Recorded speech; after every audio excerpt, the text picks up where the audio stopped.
خوشی محمد کہتا ہے میں پھیری لگاتا تھا، مجلس کے راش کے آگے کھڑا ہو گیا، بچہ مٹھائی لینے آیا، اسے مٹھائی دی، وہ پیسے ڈھونڈنے لگا جیبوں میں، سپیکر میں سے آواز آئی محمد کی بیٹی دربار سے خالی واپس۔ کہتا ہے یہ فکرہ میرا کلیجہ چیر گیا، کیونکہ یہ بندہ شیعہ نہیں تھا۔ وہ کہتا ہے میں نے ذاکر کو بڑی گالیاں دی دل کے اندر کہ وہ رسول کا صحابی، وہ رسول کی بیٹی کیسے خالی بھیج سکتا۔ کہتا ہے میں نے غصے میں چھاپڑی اٹھائی، آگے چل پڑا، پیچھے سے آواز ہے صحیح بخاری میں لکھا۔ کہتا ہے میں نے سوچا کہ صحیح بخاری تو ہماری کتاب، اگر یہ غلط کہہ رہا تھا تو سپیکر پہ کیوں کہہ رہا؟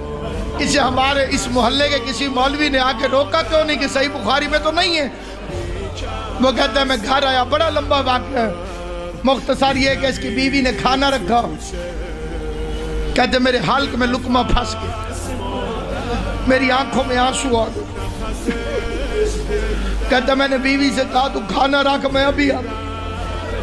کہتے میں سیدھا مسجد میں آیا، نمازی جا چکے تھے، ساتھ ہی مولوی کا گھر تھا، دستک دی، مولوی باہر آیا کہ مولوی جی وضو کرو، میں نے ایک بات پوچھنی۔ مولوی وضو کر کے مسجد میں آ گیا، کہتے میں نے اندر سے کنڈی لگا، کہتے میں نے قرآن اٹھایا، قرآن اٹھا کے مولوی کے سامنے آیا، ہاتھ جوڑ کے کہا مولوی جی میں پڑھا لکھا بندہ نہیں ہوں، نہ لمبی تو کرنا میں۔ مولوی کہتے پوچھ خوشی محمد۔ کہتے میں نے سر پہ قرآن رکھا، میں نے کہا بتا حضور کے بعد ان کی بیٹی حضرت فاطمہ زہرا خاتون جنت دربار میں حق مانگنے گئی، دربار میں حق مانگنے گئی تھی۔ مولوی نے جلدی جلدی سر سے قرآن ہٹایا، قرآن ہٹا کے کہتے تجھے کسی شیعہ نے کہا ہوگا۔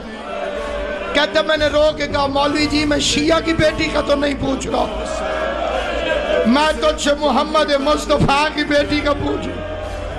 کہتے میں نے واپس قرآن رکھا، مولوی کہتے گئی تھی۔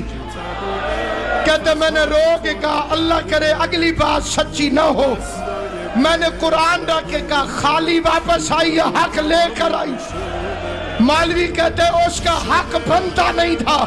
کہتے لمبا جواب نہ دے، بس اتنا بتا خالی آئی کہ حق لے کر آئی؟ قرآن دیکھے مولوی کہتے خالی واپس آ گئی۔ خوشی محمد کہتا ہے اللہ کا قرآن گواہ رہنا، آج کے بعد میں شیعہ ہوں۔ مولوی کہتے تو کافر ہو گیا ہے، کہتے کافر بھی میں ہوں، میرے دروازے پہ دشمن کی بیٹی آ جائے میں قتل معاف کر دوں گا۔ یہ کیسے مسلمان تھے؟ محمد کی بیٹی سوالی بن کے ایک ایک سے کہتی رہی حیا کرو، میں تمہارے رسول کی بیٹی